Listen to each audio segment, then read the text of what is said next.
Amoy pa lang, talaga namang it's better than take out talaga.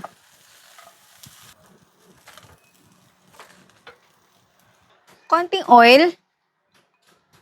Meron ako ditong 1/4 na pork giniling. Kahit beef,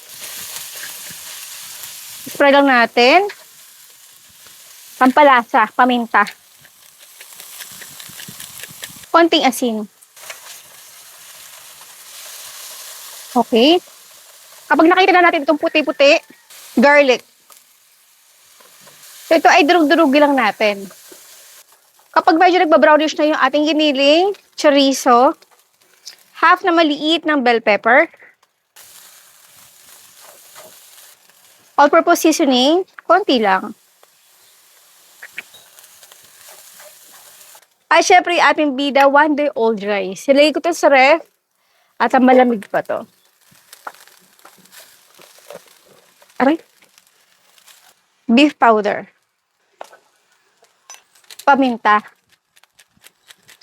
Asin at yung ating sesame oil. Ito yung importante talaga. Liquid seasoning. Ito ay optional dark soy sauce para magkaroon ng kulay itong ating fried rice. Okay, haluin natin. Oh, bango. Iligyan na natin yung ating mixed vegetable. Spring onion or sang. Magdadagdag pa ako dito ng konti pang sesame oil.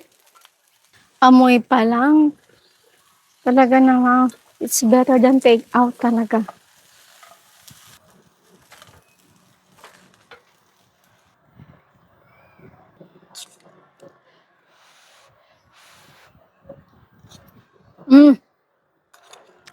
Dumampi pa lang sa labi natin.